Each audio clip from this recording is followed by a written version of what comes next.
bienvenue au webinaire du 1er juin intitulé Dynamique partenariale lors d'une réponse à une crise de surdose. C'est dans l'édition 2021 du séminaire annuel Convergence, Recherche et Intervention qui est co-organisé par le RISC, l'IUD, l'équipe Hermès, l'AQCD et l'AIDQ. Je me nomme Vincent Marcoux, je suis directeur général à l'Association québécoise des centres d'intervention indépendance. Ça va me faire plaisir aujourd'hui d'être votre modérateur pour la conférence de Yannick et Cédric. Avant toute chose, j'aimerais commencer par situer au territoire autochtone non cédé. Je reconnais la nation Abénaki comme gardienne des terres et des eaux sur lesquelles je me situe aujourd'hui. On prend le temps de faire cette particularité-là. Vous savez que vous êtes par Zoom, vous êtes sur différents territoires traditionnels autochtones, puis c'est dans le respect des liens passés, présents et à venir que nous reconnaissons les relations continues entre les peuples autochtones et les autres personnes de la communauté. Je veux vraiment profiter de l'occasion pour vous saluer tous et toutes, les acteurs qui travaillent avec le milieu, les praticiens, la communauté scientifique, les experts. Merci à tous d'être présents à ce webinaire. Donc, ceci étant dit, on accueille avec plaisir Yannick Allison, coordonnatrice au service de consommation supervisée CIPTO, un organisme en réduction des méfaits, et Cédric Simonet, agent de programmation, de planification et de recherche à la Direction de santé publique de l'Outaouais, dont le webinaire s'intitule « Dynamique partenariale lors d'une réponse à une crise des surdoses ». Bon webinaire à tous et je vous cède la parole, Yannick et Cédric. Comme Vincent l'a mentionné, je m'appelle Yannick Allison, je suis coordonnatrice des services de consommation supervisée et des sites de prévention des surdoses au CIPTO, qui est un organisme en réduction des méfaits dans la région de l'Outaouais. Ça fait 5 ou 6 ans que je travaille en réduction des méfaits maintenant et j'ai aussi travaillé pendant 3 ans en défense collective de droit pour les personnes et les familles en situation d'itinérance dans un regroupement d'organismes communautaires. Puis, je suis ici aujourd'hui avec mon collègue Cédric. Donc, Cédric Simonet, donc je travaille à la Direction de santé publique de l'Outaouais depuis maintenant à peu près 2 ans, notamment dans les dossiers de surdose et de services de consommation supervisée et analyse de substances. Auparavant, j'étais dans le communautaire et j'ai également fait une maîtrise avec comme sujet la collaboration interprofessionnelle entre intervenants en réduction des méfaits et ambulanciers. Petite mise en bouche. En Outaouais, on est un territoire d'environ 370 000 individus, dont la majorité se situe dans la ville de Gatineau, la 4e plus grande ville en France au Québec. Depuis quelques années, on voit l'émergence de drogues plus toxiques, telles que l'héroïne mauve. On remarque, il y a quelques années, une vague des surdoses qui passe de l'ouest à l'est du Canada, incluant bien sûr l'Ontario, d'où un peu notre préoccupation, nos anxiétés par notre proximité à la ville d'Ottawa, dont les comportements de consommation sont encore relativement très différents de notre côté de la rivière. Plus récemment, on a connu une vague de surdose au courant de la semaine du 28 juin au 4 juillet, au courant du printemps passé, dans le secteur des sites d'hébergement d'urgence de Gatineau, dont Yannick touchera le sujet un peu tout à l'heure.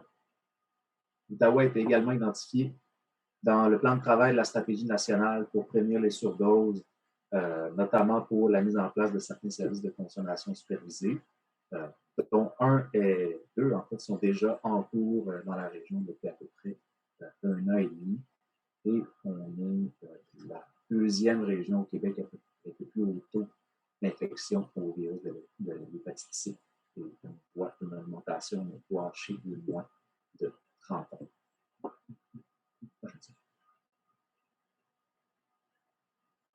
Donc, pour vous donner une idée de l'augmentation du phénomène de la consommation en Outaouais, voici un petit graphique afin de vous donner le montant de visite à l'urgence pour intoxication possiblement causée par des opioïdes. Et à noter que les données sont partielles pour 2021.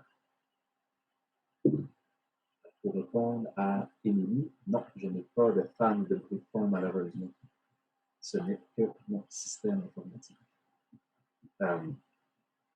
Ici, pour vous donner une vision peut-être un peu plus micro, donc l'évolution du nombre de décès potentiellement dus à une surdose au courant des 2 dernières années, presque 3 maintenant.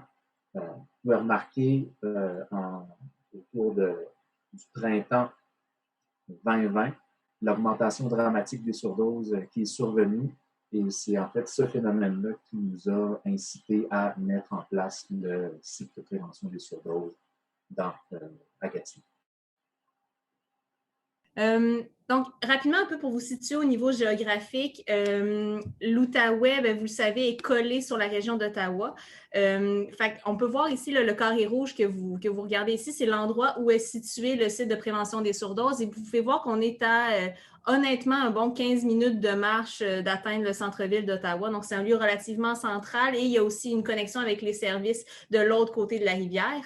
C'est un endroit où il y a une forte population d'itinérance visible. Donc, ce qu'on croit qui s'est passé, en fait, c'est que avec l'arrivée de la pandémie, puis ça s'est passé dans vos régions aussi, j'en suis convaincue, j'apprends rien à personne, tout le monde sait ça. L'itinérance qui était cachée, donc les gens qui squattaient dans des maisons, les gens qui faisaient du couchsurfing, les gens qui dormaient chez des amis ou de la famille à cause d'une mauvaise passe ou simplement à cause de quelque chose de cyclique, se sont retrouvés en situation d'itinérance visible parce que ces leviers-là n'étaient plus disponibles avec l'arrivée de la pandémie.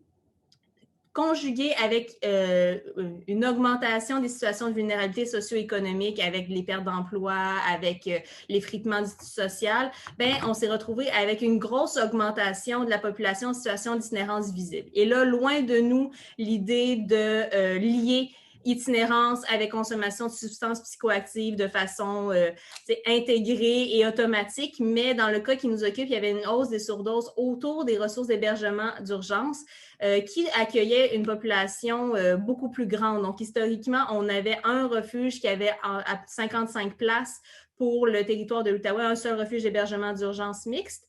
Et il a fallu, avec la pandémie, ouvrir un second refuge juste à côté, à l'intérieur de l'aréna. Il y a d'autres régions qui ont ouvert des refuges dans des arénas. Donc, nous, on est passé de 55 places à 100 places. Et on avait quand même des gens aux alentours qui n'avaient pas de place pour de l'hébergement d'urgence. Et on s'est retrouvé avec beaucoup de surdoses dans ce quadrilatère-là là, qu'on voit en rouge. Il y a une concentration des services à cet endroit-là, en aide alimentaire, en hébergement, en santé mentale, en dépendance et en réduction des méfaits. Donc, c'est là qu'on a décidé de concentrer nos efforts et d'installer le site de prévention des surdoses.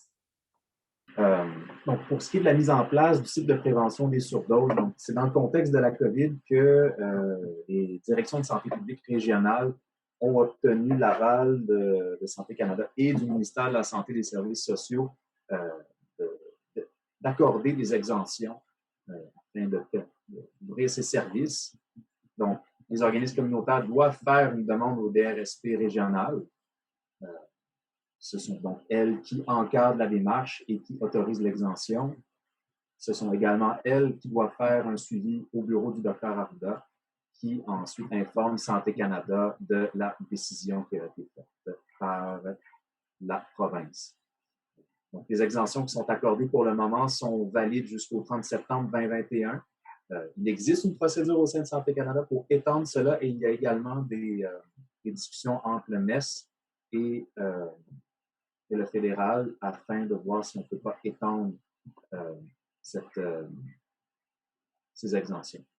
Donc, de façon générale, les DSP encadrent, les organismes communautaires assurent les opérations. Donc, pour mettre ces services-là de façon rapide et efficace, bien, on a dû travailler en collaboration très, très étroite avec le communautaire et de façon concurrente. Donc, à savoir que nous avons monté nos critères pour l'encadrement d'exemption en même temps que le CIPTO bâtissait son plan d'opération. Donc, ça consiste de façon réaliste, là, mais c'est vraiment beaucoup de courriels et des rencontres afin de s'assurer que le tout soit bien attaché aux 2 niveaux et que l'information passe le plus rapidement possible si changement il y a. Donc, le résultat est que nous avons pu mettre en place très rapidement et faire approuver très rapidement ce projet-là en coupant un peu dans le beurre administratif qui peut exister quelquefois au niveau de la santé.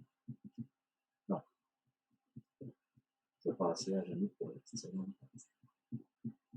Donc, c'est ça, comme Cédric mentionnait, on a commencé à travailler pour ouvrir le site de prévention des surdoses autour de la fin du mois de mai 2020 en réponse à la vague de surdose. Puis, par la fin du mois de juillet, donc le 27 juillet, on a ouvert et ça roule depuis sans interruption, sauf la fois où on a failli partir à cause d'une tornade, mais ça, on se le donne. C'est correct, c'est pas grave. On pense que le fait qu'on a réussi à ouvrir si rapidement, c'est grâce aux avantages qui a amené la collaboration entre les différents acteurs impliqués. Puis ça c'est surtout mis en relief par la complémentarité des expertises entre le CIPTO et la Direction de santé publique. Donc, les relations étaient très égalitaires. Ils fonctionnaient à partir d'une prise en considération qu'on avait des expertises différentes et complémentaires qui pouvaient être utilisées pour essayer de monter le plus rapidement possible le service. Donc, Cédric, je ne sais pas si tu veux parler un peu des expertises au niveau de la Direction de santé publique. Oui, donc, au niveau de la santé publique, bien, on est un centre névralgique de la recherche en santé. On a une concentration du savoir clinique et médical et on a accès à de larges données populationnelles. Donc, on a également un poids financier et un poids réglementaire. Nous avons ces relations de nature réglementaire, financière et médicale qui nous permettent de donner du poids dans nos décisions et de donner un avantage au projet que l'on décide de développer par l'offrande de ces ressources-là aux parties, aux partenaires impliqués. Au niveau du CIPTO, on avait une expertise au niveau de l'intégration dans la communauté, puis au niveau des connaissances de l'expérience des citoyens qui consomment des substances psychoactives, puis qui étaient le plus à risque de vivre des surdoses. Donc, avec l'implication des pairs et des gens qui vivent cette situation-là et l'inclusion dans la communauté, donc avec les organismes partenaires, mais aussi avec les tables de quartier, puis avec la connaissance du terrain, on était capable d'avoir une certaine résilience, une certaine flexibilité pour avoir une grande adaptation au changement, puis être capable d'offrir des solutions puis de monter des trucs rapidement. Au niveau de la santé publique, on parle toujours de la fameuse tour d'ivoire.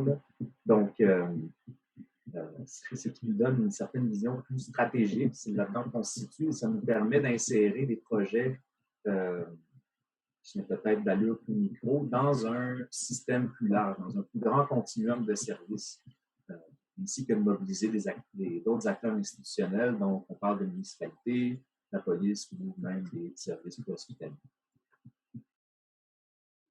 La vision au niveau opérationnel, au niveau du CIPTO, bien, un peu comme je disais un peu plus tôt, le fait d'avoir accès aux connaissances que les gens qui consomment veulent bien nous partager, le fait d'avoir accès à cet endroit-là, ça nous permet de repérer les besoins les plus criants, d'entendre les solutions les plus innovantes ou les solutions qui découlent des besoins vécus par la population réelle. Puis cette vision-là nous permet en fait d'opérationnaliser les choses avec le plus de réalisme possible et avec le plus d'efficacité possible selon les besoins qui sont réels et les plus urgents et essayer d'aller repérer les nœuds le plus rapidement possible.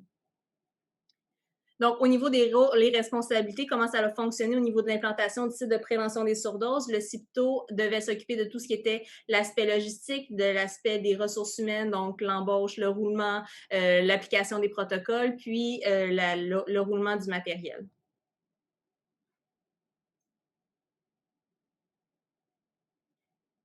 La direction de santé publique avait une responsabilité au niveau médical, au niveau, pour l'aide à la rédaction des protocoles au niveau un peu plus médical en réponse à des surdoses.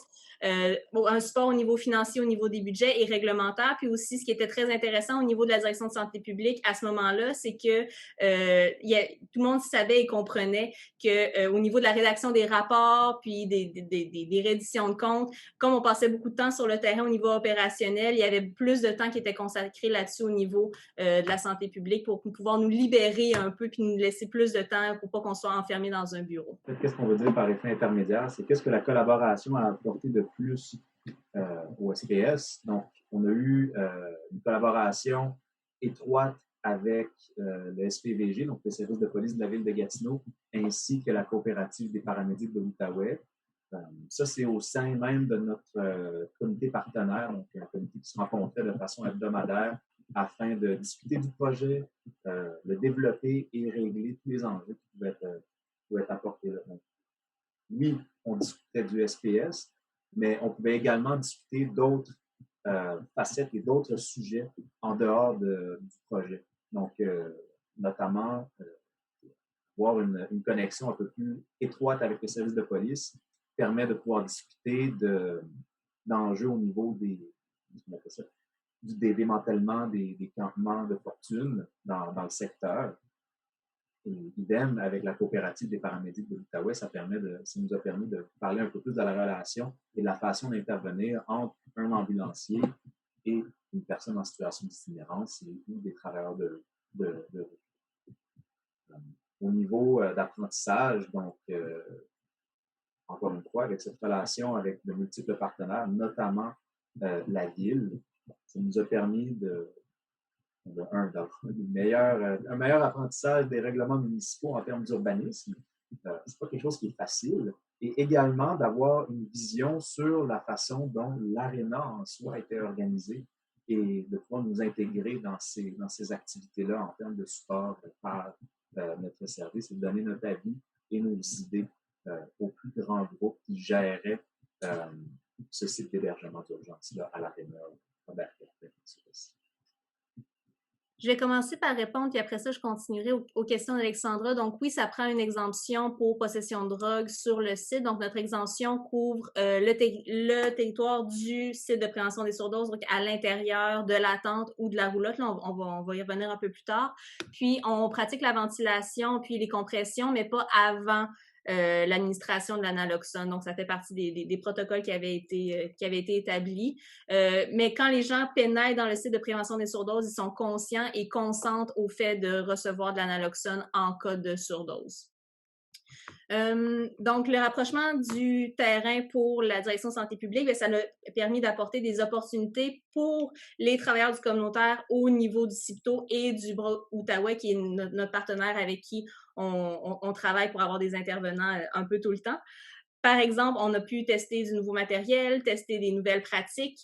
Par exemple, en analyse de substances, on a pu tester les nouvelles machines. On a été capable de tester les ballons masques. Donc, maintenant, les intervenants communautaires sont formés à utiliser les ballons masques. On a pu tester du nouveau matériel, des nouvelles seringues qui correspondent un peu plus aux besoins des personnes qui nous nommaient.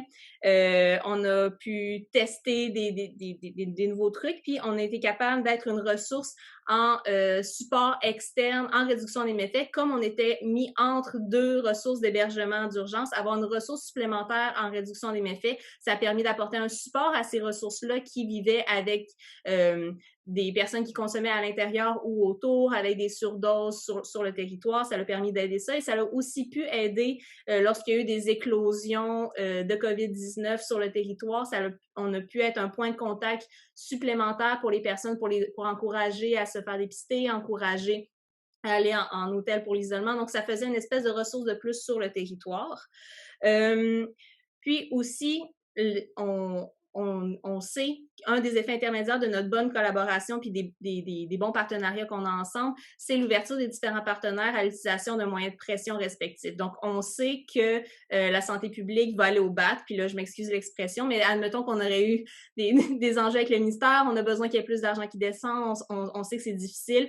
Le fait d'avoir de la communication transparente, ça permet de savoir que la direction de santé publique va être capable d'aller au front puis de mettre des moyens de pression aux besoins. Et advenant que ça bouge pas, il y a aussi une ouverture à ce que le communautaire fasse des sorties et des revendications sans qu'on le sente comme étant une attaque de la direction de santé publique, mais plus comme un moyen de faire avancer les besoins et les demandes des gens qu'on rejoint par nos actions.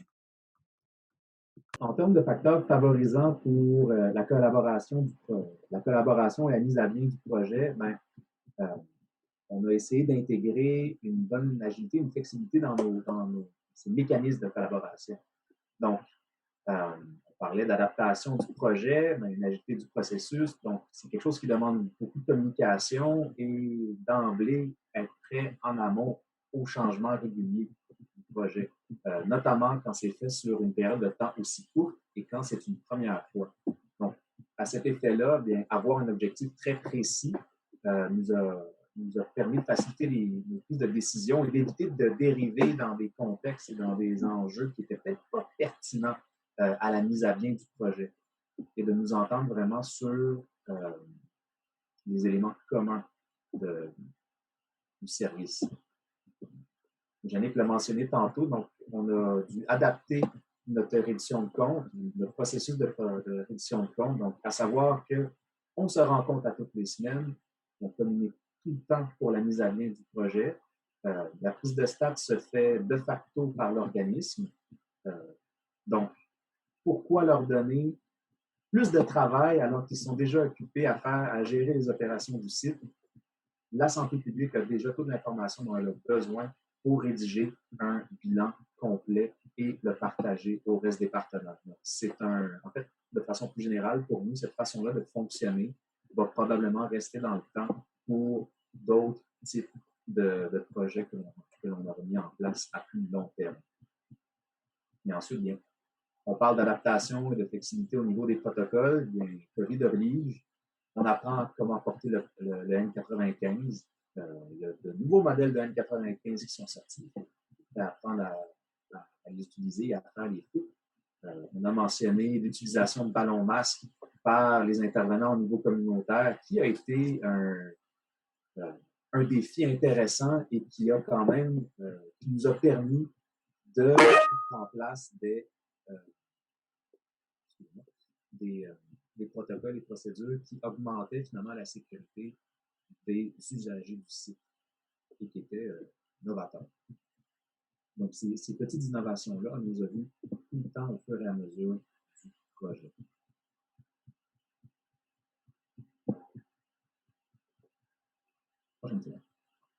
Puis, on parle également de l'adaptation du lieu.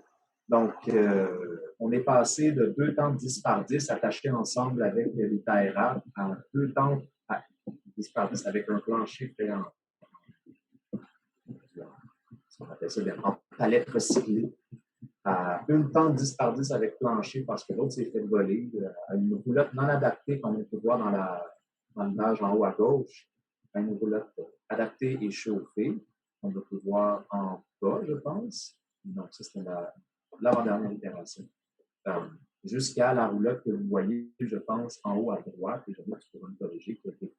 Je vais juste souligner que à l'ensemble des adaptations du lieu ont été faites principalement à la demande soit de l'équipe d'intervention ou directement des usagers des services qui mentionnaient les besoins au fur et à mesure. Puis, en recueillant les commentaires, demandes, questions et besoins des gens au fur et à mesure et en impliquant les gens dans des corvées collectives, donc à chaque fois il fallait monter la tente, construire un plancher, adapter la roulotte, monter une autre tente, on était... entre 6 et 10 intervenants et usagers à faire des corvées collectives pour travailler tout le monde ensemble. Puis ça fait partie des mesures d'adaptation qu'on essayait de mener à bien. Puis, il y a d'autres adaptations qui devaient être faites par des contracteurs externes. Puis, à ce moment-là, le partenariat, par exemple, avec la coopérative des paramédics pour le territoire de l'Outaouais qui était à nos rencontres à chaque semaine, mais eux pouvaient nous fournir des matériaux, pouvaient nous fournir des constructeurs. Donc, l'adaptation du lieu, c'est toujours fait en collaboration avec les gens qu'on accompagne puis les gens qu'on rejoint et avec d'autres partenaires externes sur le fly un peu. Là. Du côté du site de l'Outaouais, bien, ça a été des bons apprentissages pour certains de nos infirmières à la BSMD et aussi pour nos agentes qui sont en prévention et contrôle des infections, qui ont vu un peu c'était quoi faire de la médecine de brousse et comment est-ce qu'on pouvait faire pour adapter un milieu du mieux qu'on peut pour répondre à un besoin urgent terrain. Donc, ça a été des bons apprentissages pour nous. Donc, parmi les facteurs favorisants, définitivement avoir une rencontre du comité de travail à chaque semaine, ça a été très, très, très aidant. Le comité de travail était composé de la direction de santé publique, mais aussi de la direction de santé mentale et dépendance, du service de police de la ville de Gatineau, de la coop des paramédics, du CIPTO et de Bras-Outaouais, qui est l'autre organisme partenaire au projet. Puis, les rencontres servaient à parler des problématiques, des protocoles, des situations particulières. Puis, on se voyait vraiment à chaque semaine pour travailler tout le monde ensemble le plus rapidement possible. Puis, on était aussi capable de se rejoindre entre les rencontres par téléphone à n'importe quelle heure du jour ou de la nuit. Puis, vraiment, ça a favorisé l'adaptation rapide. Ça peut sembler comme une évidence. Donc, au niveau de onboarding, je suis désolé, je ne connais pas le terme en français. Donc, c'est d'avoir mais en fait, c'est des relations en direction dans une organisation aussi grosse qu'un CIS ou un CIUS peut être complexe. Donc, avoir une directrice, dans ce cas-ci, Dr. Brigitte Pinard, qui est vendue, va vraiment permettre au projet d'aller défoncer quelques portes afin qu'il soit mis sur pied de façon adéquate. Donc, c'est des relations qui sont importantes à mettre sur pied avant même de démarrer. Puis finalement, des facteurs favorisants, puis je pense qu'on est privilégié au niveau de nos relations en Outaouais par rapport à ça, mais c'est la transparence de tous les acteurs par rapport à la démarche. Donc, il y a une facilité, comme les relations sont égalitaires entre les milieux institutionnels et les milieux communautaires, à communiquer où sont les nœuds, qu'est-ce qui fonctionne pas, à dire les choses telles qu'elles sont et à avancer à partir de ça. Donc, il y a une prise de conscience des limites du milieu communautaire. Donc, non, on fera pas des miracles avec rien. On fait beaucoup de miracles, mais pas avec rien. Ça va nous prendre de la ressource.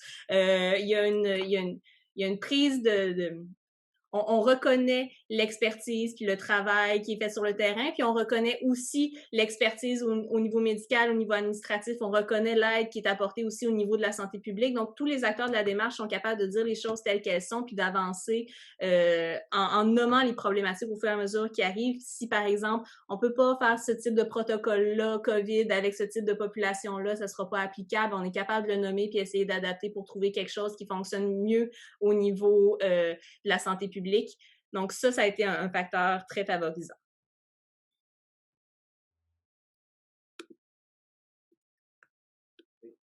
Facteur favorisant encore, donc en résumé, donc 3 points super importants qui nous a permis de guider, en fait, qui est venu encadrer notre objectif qu'on disait tout à l'heure très précis, c'est d'être pragmatique dans notre démarche. Donc, c'est qu'on ne recherche pas le produit parfait, on évolue définitivement en réduction des méfaits, et on veut un service qui est fonctionnel. Donc, on veut le produit minimum viable le plus rapidement possible afin de délivrer un service en particulier. Donc, ça nous permet d'éviter, encore une fois, des écueils et des dérives de portée de projet.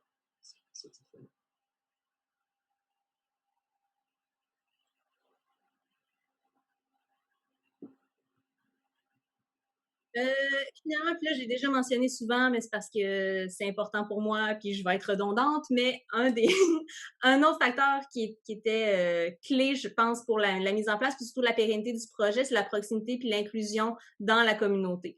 Donc, les partenaires et les usagers, tant au milieu des organismes qui étaient autour, mais aussi au niveau des comités de quartier, des comités de résidents. Au début de la démarche, on s'est assis dans les tables de quartier, on est allé voir les gens, on est allé faire une visite du voisinage, parler aux voisins, expliquer qu'est-ce qui s'en venait, démystifier un peu qu'est-ce qui se passait, c'était quoi la réduction des méfaits, c'était quoi un service de prévention des surdoses. On est sur des dizaines de comités là aussi plutôt, puis au bras aussi, puis à la DSP aussi, mais sur des comités pour le bon voisinage, pour s'assurer que les partenariats vont bien. On a travaillé avec les ressources en hébergement d'urgence. Pour les communications, on a travaillé avec les ressources en aide alimentaire pour nous aider à fournir des trucs aux gens. On a travaillé avec les organismes en défense de droit pour faire des communications. Puis, on a aussi le plus possible, autant qu'on peut, là, même si au début de la démarche, c'était beaucoup de rédiger des ententes, des lettres au docteur Arruda, rédiger des protocoles, c'était beaucoup en ligne, mais à chaque fois qu'on pouvait inclure les pairs, soit par les associations de défense de droit qui sont dans la région ou simplement par des usagers qui sont rejoints par nos travailleurs de proximité ou qui fréquentent nos services. Quand on pouvait inclure les pairs dans comment on réfléchissait le service, ben, c'était pour nous une mine d'informations incroyable et infini. Là. On n'aurait pas le bon matériel, les bons protocoles, la bonne façon de superviser de la consommation si on n'avait pas leur input. Puis comme le milieu de la consommation est un milieu qui évolue ultra rapidement, beaucoup plus vite qu'on est capable de suivre si on n'est pas dedans, avoir eux qui sont inclus puis qui travaillent avec nous, ça nous permet de continuer de répondre aux besoins puis de continuer de s'adapter au fur et à mesure. Puis finalement, le dernier facteur, c'est que comme il y avait déjà, Cédric et moi, on travaillait déjà ensemble pour monter le projet de site de consommation supervisée, donc une vanne mobile permanente. Comme on travaillait déjà sur ce projet, il y avait déjà des ressources dédiées à la prévention des surdoses, tant à la DSP qu'au CIPTO. Il y avait déjà des fonds d'allouer pour ça, puis la DSP était pas frileuse, était pas gênée d'aller en chercher d'autres des fonds COVID parce qu'il y avait une situation de surdose qui était liée à la situation sanitaire. Donc, il y avait déjà des ressources qui étaient dédiées pour ça, puis ça aussi, ça a été un facteur vraiment aidant parce qu'on le sait, c'est souvent ça le nœud de la guerre.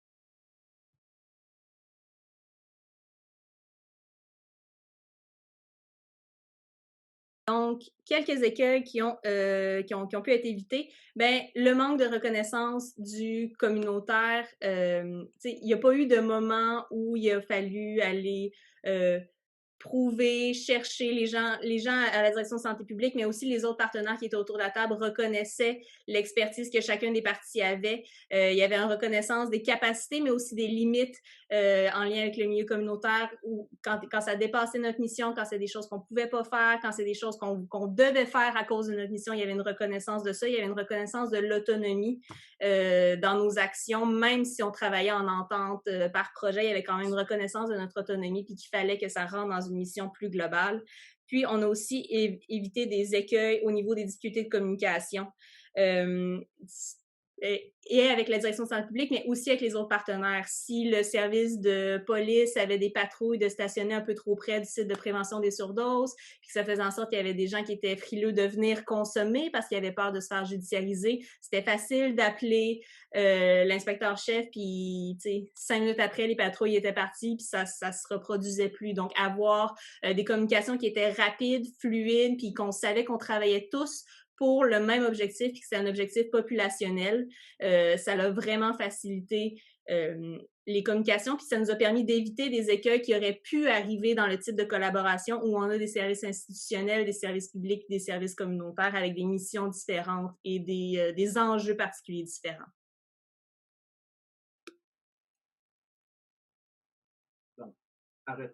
Donc, au niveau des partages de ressources, un écueil qui a été évité, donc on peut voir qu'on aurait pu, en tant que santé publique, garder tous nos objets, toutes nos affaires chez nous et laisser le site s'arranger et vice-versa. Cependant, on a réalisé la force et les faiblesses de chacun dans l'obtention de ressources qui sont différentes. Donc, la DSPU a une facilité à aller à fournir certains équipements. Donc, on parle de ballons masques, du matériel de consommation via des canaux existants. Donc, quand le chemin est déjà tracé pour notre organisation, c'est super efficace. Mais par contre, quand on cherche des choses qui sortent un peu de l'ordinaire et nécessitent de l'adaptation rapide, on ne peut pas, simplement. C'est par le poids administratif qui est requis. Par contre, on reconnaît que les organismes communautaires comme le CIPTO peuvent effectuer ce genre d'approvisionnement en un presque claquement de doigts. Donc, quand même beaucoup de travail. Là. Je pense que Jannick, tu pourras biaiser, mais par exemple, aller chercher une roulotte de camping usagée parce que tout le stock de roulottes de construction de la région est épuisé. On ne peut pas faire ce genre d'achat-là rapidement. Et c'est le CIPTO qui est venu et qui nous a aidé à cette portion-là. Et également, partage de ressources humaines, comme Jannick l'a dit, je pense qu'on n'a pas peur de se renvoyer la balle pour différents aspects d'écriture, de protocole, de procédure, etc. Donc, c'est pas quelqu'un d'une autre organisation, mais c'est vraiment, nous sommes des collègues de travail pour un projet qui est commun. Et je trouve que ça a vraiment facilité la façon dont on fonctionnait entre nous, mais également avec les autres partenaires du projet qui également avaient cette vision-là.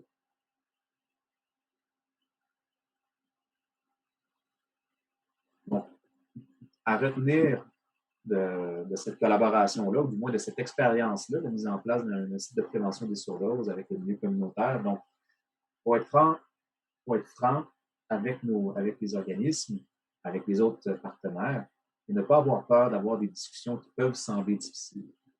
Toujours, en fait, pour vous aider, pour nous aider, bien toujours se rappeler de l'objectif final que toute discussion est bénéfique à cet objectif-là. Il n'y a pas de parti pris tant que l'on travaille pour la bonne réalisation du projet. Au niveau de la santé publique, ben, c'est pas de sous-estimer le poids de notre institution. Donc, on est une grosse machine.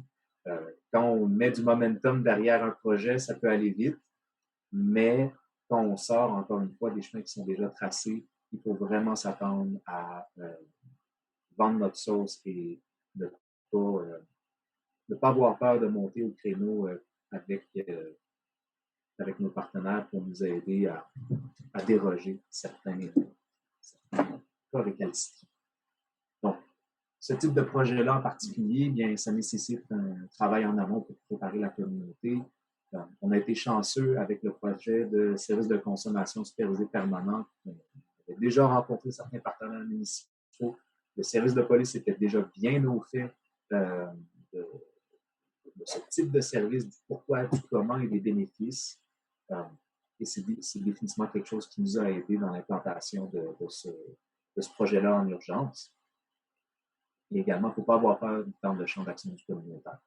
On ne va pas aller, encore une fois, il y a des limites, mais il faut également reconnaître des limites qui sont imposées par une croyance et aussi des limites qui sont imposées de façon légale. Ici, on a étendu le champ des limites qui étaient imposées par la croyance. Et on peut également, le bon exemple, c'est vraiment deux exemples. C'était d'avoir 2 intervenants communautaires sur le site et non pas une paire infirmière et intervenants communautaires qu'on a pu voir ailleurs au Québec. Et également l'implication et l'apprentissage de l'utilisation du ballon masque. Donc, ça ajoute de la flexibilité aux actions et aux projets qu'on est en mesure de mettre en place. Quand on leur donne le support adéquat, on est content des résultats. Au niveau du CIPTO, les éléments qu'on retient puis qu'on connaissait déjà un peu partout, mais qui étaient vraiment importants à retenir, c'était l'importance de la paraidance et du travail de proximité pour aller rejoindre les gens. Je l'ai déjà mentionné, mais avoir des pairs, avoir des gens qui utilisent les services, avoir des gens qui consomment avec nous, ça nous permet d'étendre nos connaissances puis notre expertise du sujet de façon incroyable. Puis on peut pas construire ou réfléchir ou penser des services qui rejoignent ces populations-là sans les inclure. C'est sûr qu'on va faire fausse route. Il y a pas moyen. Puis on essaie de continuer à favoriser la paire aidance. On a un projet pour des paires aidants qui viennent superviser la consommation par inhalation avec nous à côté, dans la tente. On implique les gens dans la réalisation de kits, on les inclut dans les discussions, puis on continue à le faire, puis on va continuer à le faire parce que ça reste un des éléments clés pour la réussite de ce type de projet-là.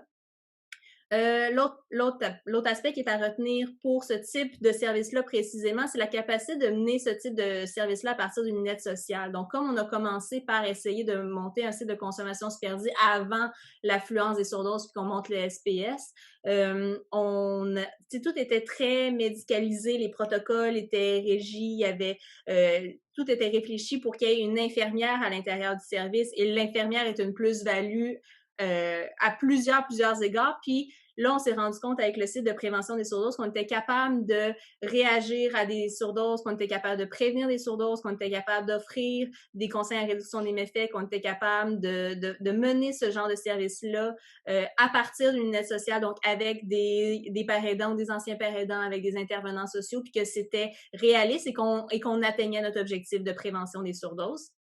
Et finalement, l'importance du lieu physique et du lieu géographique. Donc, le lieu physique, donc, on a vu comment, entre le fait d'avoir une tente, que la tente ait un plancher, qu'il y ait 2 tentes, qu'il y ait une roulotte, puis une tente, on a vu comment ça faisait évoluer et transformer le type de population qui venait nous voir, la quantité de population qui venait nous voir, qu'est-ce que les gens venaient faire quand ils venaient nous voir. Donc, l'environnement physique a une grande importance en prévention des surdoses, mais de façon plus générale quand les gens viennent chercher un service de façon globale, puis aussi le lieu géographique, donc aller rejoindre les gens là où ils sont, là, c'est une phrase un peu toute faite de la réduction des méfaits, mais c'est d'autant plus vrai quand on a un service d'urgence comme ça. On peut pas juste partir en se disant, bon, ben écoute, on va le construire puis les gens vont venir. Non, non, on a besoin de se rendre là où les gens sont.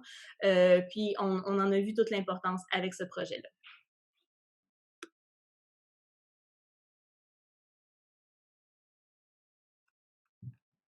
Un peu en conclusion, donc, l'expérience a été excessivement positive, mais on s'entend qu'il manque encore des éléments dans le continuum de services en dépendance dans la région. Notamment, on a des difficultés d'accès au TAO, une discussion sur l'ensemble du territoire de l'Outaouais. On travaille, mais c'est pas encore au niveau qui est adéquat. Des projets de développement du Safe Supply, donc qui est encore dans un espace encore total, malheureusement. On a un besoin de mise en place de services d'urgence dépendante, comme on l'entend ici, afin de pouvoir offrir des services un peu à toute heure du jour, en dépendance et en in situ. Et ça vient présent dans les plans que j'avais de décrire. C'est d'ailleurs un besoin qui est exprimé par la communauté encore et encore et encore, avec lequel on a beaucoup de difficultés à faire avancer par manque de financement. Puis, ce qui manque aussi pour que le site de prévention des surdoses et l'ensemble des services en réduction des méfaits ou en hébergement d'urgence ou en itinérance soient capables de remplir leur mission au mieux possible, c'est plus de services en santé mentale. Là, vous le savez déjà, là, je vous apprends rien, là, mais il y a des besoins criants en santé mentale. Ça a été exacerbé par la pandémie. Puis quand je parle de services en santé mentale, je parle de services en santé mentale qui sont adaptés aux besoins réels des gens. Je parle pas de plus de rendez-vous le mardi matin à 9h. Je parle de services réels pour les problématiques réelles avec des gens qui vivent avec des situations d'itinérance visibles ou cachées ou des gens qui ont des horaires de vie atypiques avec des gens qui se sentiront pas brimés dans leur accès aux soins de santé physique ou mentale par leur consommation de drogue. Ça prend aussi plus de développement dans les services en itinérance. C'est vrai en Outaouais, je suis sûre que c'est vrai dans vos régions aussi. Ça prend des services en itinérance sur l'ensemble du continuum, donc de l'urgence au transitoire au permanent, pour les femmes, pour les hommes, pour les jeunes, pour les familles. Il va falloir avoir des services qui sont adaptés aux besoins réels des personnes. Puis, une des difficultés qu'on constate particulièrement avec le site de prévention des surdoses qui est ouvert jusque dans le milieu de la nuit, c'est que l'approche No Wrong Door ou peu importe c'est quoi ton besoin en lien avec ta consommation de substances psychoactives, si tu cognes à notre porte, on va pouvoir t'aider ou te référer, puis il n'y aura pas de démarches qui vont être faites en vain. Dans la vraie vie, s'il est minuit un samedi, c'est pas vrai. Fait qu'il va falloir quand même essayer de trouver une façon d'agencer les horaires atypiques avec les besoins des gens pour qu'on soit capable de répondre à la multitude des besoins. Fait que ce serait tout pour nous. Ce serait rendu... Est-ce que vous avez des questions? Ah, c'est déjà la période de questions. Ben, merci beaucoup, Jannick, Cédric, pour votre présentation. Chapeau pour votre partenariat. Je trouve que c'est le meilleur exemple que ce que vous avez présenté aujourd'hui. Autant de dire, c'est quoi les facilitateurs, c'est quoi que vous nous recommandez pour établir un bon partenariat en complémentarité. Puis vous voyez aussi, vous étiez capable de dire c'était quoi les limites aussi. Puis je trouve que c'est un super exemple de comment, à travers le Québec, les DSP, les organismes communautaires, on peut vraiment travailler en super collaboration. Puis le gagnant là-dedans, c'est la personne qui utilise des drogues, qui consomme des drogues, qui va avoir un service, qui va bénéficier d'un service adéquat pour elle-même. Puis ça, ben, c'est en travaillant tout le monde ensemble. Fait que ça, je trouve ça super, puis je vous félicite pour votre travail. J'ai vu quand même qu'il y avait déjà plusieurs questions. Je vais juste... il y avait Alexandra Dekewitt qui avait demandé si vous faisiez la détection également avec les bandelettes, hors les bandelettes fentanyl, à part les bandelettes fentanyl, est-ce que vous aviez d'autres détections pour l'analyse de substances? Oui, Cédric. On a fait un projet pilote d'évaluation des technologies d'analyse de substances pour notre projet permanent de service, donc qui serait soutenu par le CIPTO et par Bras Outaouais. Donc, on a employé le site de prévention des surdoses qui était déjà doté d'une exemption pour faire les tests de 3 machines différentes. Donc, on a, pendant une semaine, offert ce service-là. Et c'est quelque chose qui pourrait revenir une fois que le projet est un peu plus mature et opérationnel. Mais pour le moment, c'est vraiment juste les ventes-là. J'ai une autre question, justement, qui s'en va vers l'avenir. C'était de Christopher Cussick qui disait « Qu'est-ce qui vous attend dans les prochains mois? Est-ce que c'est un lieu permanent ou vous allez continuer dans la même voie qu'actuelle? » Ben là, dans les prochains mois, mis à part le service d'analyse de substances qui est en train de lever, on travaille, puis là, on devait l'avoir en juillet. Je suis encore un peu frustrée après la pandémie d'avoir bloqué ça, mais on va avoir une vanne mobile, un service de consommation supervisée permanent mobile qui va se promener sur le territoire de la ville de Gatineau. Puis Bras-Outaouais travaille également à l'élaboration d'un site fixe. OK, excellent. Justement, dans vos sites fixes et dans vos endroits que vous accueillez actuellement dans le site de prévention des surdoses, il y a Christina Thériault qui se demandait quel type de clientèle recevez-vous? Par exemple, les Premières Nations, Métis et Inuits ont-ils tendance à venir vous voir? Il y en a quelques-uns qui ont tendance à venir nous voir, mais relativement peu. Les services qui sont un peu plus spécialisés pour les Premières Nations, puis là où c'est un peu plus facile, c'est à Ottawa. Fait qu'en fait, quand on a des personnes issues des Premières Nations qui passent dans la région de l'Outaouais, c'est souvent en transition vers Ottawa ou vers Montréal.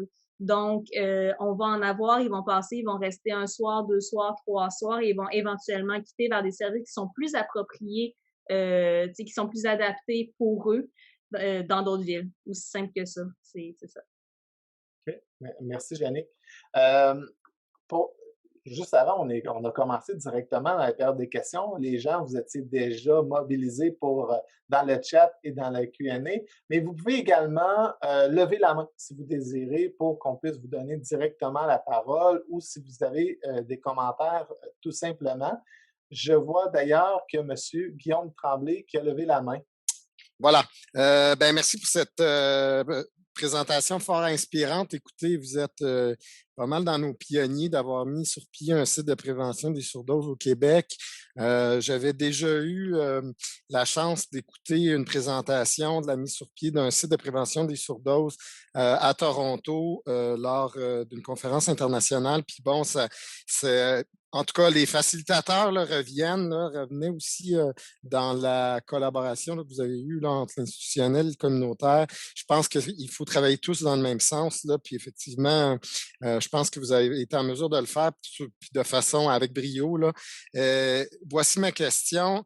Premièrement, sachant que vous avez un site de consommation supervisée en cours de construction puis d'implantation, le site de prévention surdose devrait fort probablement s'effacer, peut-être pas, ça c'est ma première question. Et parce que, en fait, ma question s'enligne plus vers la pérennité d'un tel projet. Là, je sais qu'il y a eu des financements accordés pour la mise sur pied d'un site de prévention surdose. Le momentum était là. Est-ce que vous pensez que dans le futur, ça va peut-être être difficile, d'autres régions qui voudraient aller dans ce sens-là? Et peut-être, il y a peut-être une capitalisation de la manière de faire qui pourrait être partagée à d'autres. Voilà, ça fait beaucoup d'affaires, désolé. Je pense qu'il y a un momentum en ce moment. Donc, il y a l'Outaouais, il y a également à Sherbrooke, je pense qu'il y a à Val-d'Or, qui ont mis sur pied des sites de prévention des surdoses. Donc, il y a une professionnalisation, mais on est en train de bâtir ce vécu et ces connaissances-là du terrain de l'opération. Donc, je pense que c'est un bon moment pour vraiment capitaliser sur ce mouvement-là et également de voir qu'au niveau financier, on est capable d'atteindre l'objectif primaire qui est prévenir les surdoses avec relativement peu de ressources. On n'est pas obligé d'avoir nécessairement un encadrement médical. C'est définitivement un plus. Ça serait voulu dans un monde idéal, mais si ce n'est pas possible, on a quand même un service de base qui est très efficace, qui peut être mis en place relativement rapidement. pour répondre à ta question, je te tutoie, je m'excuse, sur sur la pérennité du projet, là, l'objectif, en fait, c'est que le site de prévention des surdoses soit actif jusqu'à ce que le site fixe soit actif. Puis le site fixe couvre le même territoire géographique. Fait qu'à ce moment-là, le site de prévention des surdoses pourrait s'effacer. C'est l'objectif, c'est qu'il n'y ait pas de trou de service. C'est que maintenant qu'on a ça sur le territoire, que ça reste là. Fait que probablement qu'à court terme, il va y avoir le site de prévention des surdoses et la vanne mobile. Puis quand le site fixe va être là, le site de prévention des surdoses va quitter, puis il va y avoir le fixe et le mobile qui va couvrir le territoire. Super. Ça répond à ta question, Guillaume? Super. Merci, Guillaume. Merci, Yannick et Cédric, pour avoir répondu. J'avais un commentaire et en même temps une question de Georges Flores-Aranda qui vous félicite premièrement pour votre présentation.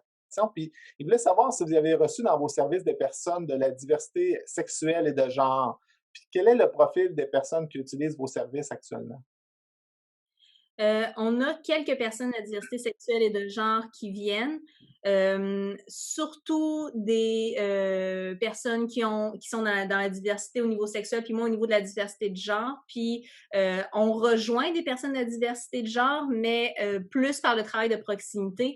Puis notre impression non scientifique, puis quotez-moi pas là-dessus, c'est que peut-être que le sentiment de sécurité autour de l'utilisation des serviettes fixes est moins présente dans le territoire géographique où on est situé.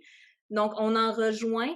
Puis en fait, là, on est en train de regarder comment est-ce qu'on est capable de faire pour rejoindre davantage de femmes et davantage de personnes issues de la diversité sexuelle et de genre, parce qu'on sait que c'est des populations qui sont à la jonction de plusieurs oppressions, puis pour qui c'est plus difficile d'aller chercher des services. Puis on sait qu'avoir le site de prévention des surdoses, on va se le dire, on est content, c'est un succès, mais ça reste une roulotte entre deux portes de ressources d'hébergement d'urgence majoritairement masculines. Donc, si on ne se sent pas en sécurité dans ces milieux-là, le sentiment de sécurité autour du site de prévention des surdoses risque d'être plus difficile. Donc, on a hâte d'avoir, par exemple, la vanne mobile qui va permettre plus de discrétion pour rejoindre ces personnes-là s'ils se sentent moins en sécurité. Est-ce que à ce moment-là, Yannick et Cédric, est-ce qu'on peut dire que le site de prévention des surdoses, pour vous, c'est une étape pour répondre rapidement aux besoins, mais pour en venir vers un site fixe ou justement mobile pour assurer une pérennité dans le service? Ben absolument, je pense que c'était une réponse d'urgence parce qu'on avait une vague de surdoses importante à laquelle on voulait répondre rapidement, mais on sait que ça va prendre des actions pérennes et des actions variées pour rejoindre une grande quantité de personnes qui ont chacun des besoins un peu plus séparés. Là, on sait qu'on rejoint une tranche de population avec des besoins relativement précis, puis que si on veut aller en rejoindre d'autres, il va falloir varier un peu les services puis créer d'autres choses. Ça va falloir que ce soit la première marche pour le reste de l'escalier. Il y a un dernier commentaire que je vais passer avant on va terminer la rencontre, mais il y a Mme Noémie Farnon qui disait que c'est un beau projet de partenariat. Elle trouvait ça très inspirant. Là, je sais que vous êtes pour la région d'Outaouais, mais est-ce que vous pensez que c'est prévu que ça soit implanté ou adapté ailleurs, ce type de projet de site de prévention des surdoses? Ben, écoute, je vais parler pour moi, mais je pense que c'est pas mal la même chose de ton côté, Cédric, mais moi, j'ai des homologues de d'autres régions qui nous appellent pour avoir des trucs, des pistes, quel formulaire, quelle demande d'exemption, vous avez fait quoi à ce moment-là, puis nous autres aussi, on appelle Montréal, on appelle d'autres trucs, puis d'ailleurs, j'invite tout le monde à googler le CIPTO, puis appelez-moi, là, ça va me faire plaisir. Mais comme il y a plusieurs personnes qui nous appellent, on pense que c'est dans les cartons à plusieurs endroits, mais en tout cas, après ça, j'ai pas lu les rapports annuels de tout le monde en réduction des méfaits. Dans le même sens, si j'ai des collègues institutionnels dans les gens qui regardent, mais écrivez-moi également, je peux vous envoyer ma documentation. Donc, je pense que c'est des choses qui peuvent venir du bas comme du haut. Donc, il ne faut pas hésiter à aller gratter votre santé publique pour leur demander qu'est-ce qui se passe et qu'est-ce qui pourrait être fait à ce niveau-là. Excellent. Bien, je trouve que ça conclut bien. Merci beaucoup, Yannick et Cédric. Puis effectivement, je crois qu'il ne faut pas gêner autant que Direction de santé publique, organisme communautaire, de dire c'est important d'implanter ce type de service-là, de répondre justement aux besoins de la population. Puis vous voyez ce partenariat-là, ce travail de complémentarité est faisable. Puis il faut répondre rapidement pour justement éventuellement s'en aller justement à un site de prévention des surdoses, mais après s'en aller dans du pérenne avec des sites fixes ou des sites mobiles qui vont assurer justement les services aux personnes qui doivent en bénéficier. Donc, c'était super important. Merci beaucoup pour cette inspiration. Il est déjà 12h01. Je vous remercie tout le monde d'avoir été présent. N'oubliez pas que demain, il y a une autre présentation dès 11h et également jeudi prochain, jeudi cette semaine, le 3 juin, à partir de 8h30, c'est toute la journée. On a également un conférencier de l'International. Donc, n'hésitez pas à aller voir notre programmation sur le site Internet du risque. Puis au plaisir de vous compter parmi nous dans les prochains webinaires. Donc, merci à tous et au plaisir.